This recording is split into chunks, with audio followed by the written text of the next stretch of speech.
Salut tout le monde, c'est Mathis et bienvenue dans cette vidéo sur comment venir étudier à Montréal. Cette vidéo va se décomposer en deux parties. Premièrement, les établissements universitaires à Montréal et deuxièmement, les démarches d'immigration. On commence tout de suite avec la première étape.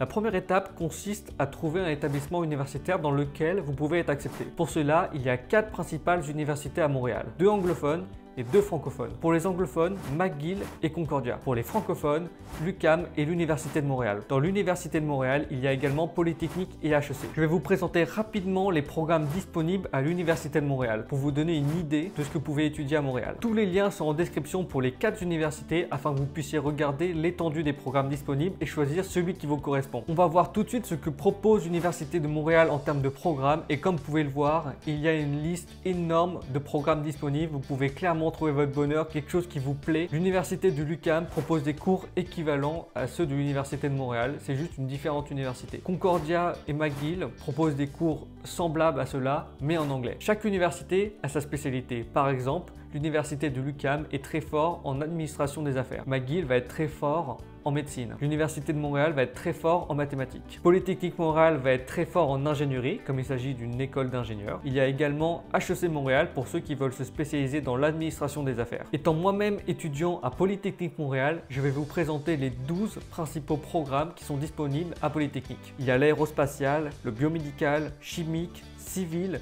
mine, électrique, géologique, industriel, informatique, logiciel, mécanique et chimique. Une fois que vous avez trouvé le programme qui vous plaît, il faut faire la demande d'admission. Faites très attention aux dates limites d'inscription car elles se terminent très tôt pour les étudiants internationaux car après il faut faire toutes les démarches d'immigration. Une fois qu'une université vous a accepté et que vous avez reçu la lettre d'acceptation, il est possible de passer à la phase 2. Donc maintenant on va commencer avec les démarches d'immigration avec la première étape, le passeport. L'astuce primordiale à avoir, c'est un passeport avec une date de validité qui est supérieure à la durée de vos études. En effet, si ce passeport expire avant, vous allez devoir refaire toutes les démarches d'immigration de A à Z, ce qui peut être vraiment pénible. Comme par exemple refaire un CAQ et refaire un permis d'études, sachant que le tout est payant. Donc vous allez devoir repayer pour faire l'ensemble de vos démarches d'immigration pour continuer vos études. Donc vérifiez bien que votre passeport a une date d'expiration qui est supérieure à la durée de vos études pour être tranquille. Une fois que vous avez un passeport qui va être valide, vous pouvez commencer avec le CAQ, qui est l'étape 1 des démarches d'immigration. C'est le certificat d'acceptation du Québec. Donc pour ça, vous pouvez aller directement sur leur site, qui est en lien dans la description, et commencer à remplir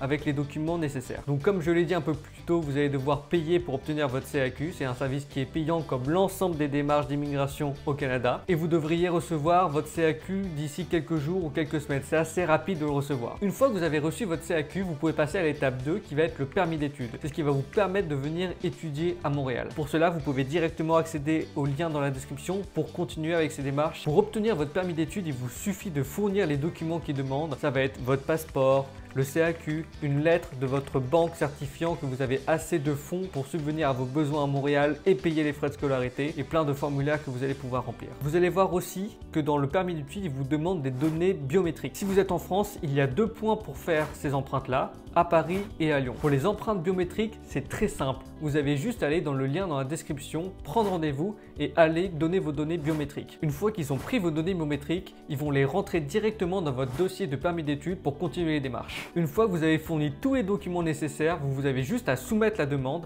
et attendre la réponse. Une fois que vous avez obtenu votre permis d'études, félicitations, vous êtes prêt à venir à Montréal. Mais juste avant, le permis d'études ne constitue pas un permis de venir sur le territoire. Il vous faut quand même faire un AVE au cas où. Si vous voulez faire un AVE, le lien est dans la description, ça coûte 7 $. Il faut mieux le faire pour être certain de pouvoir rentrer sur le territoire. Comme je vous l'ai dit, le permis d'études ne constitue pas un moyen d'entrer sur le territoire canadien, alors mieux vaut dépenser ces 7 $ pour obtenir votre AVE et être certain de rentrer. Merci à tous d'avoir regardé la vidéo, j'espère qu'elle vous a plu et qu'elle a pu vous éclairer sur comment venir étudier à Montréal. Si c'est le cas, n'hésitez pas à liker la vidéo et vous abonner à ma chaîne YouTube pour ne rien rater des prochaines vidéos. Si vous avez des questions concernant les démarches d'immigration, vous pouvez les poser en commentaire de la vidéo et c'est avec plaisir que j'y répondrai pour vous aider. Et on se retrouve dans la prochaine vidéo.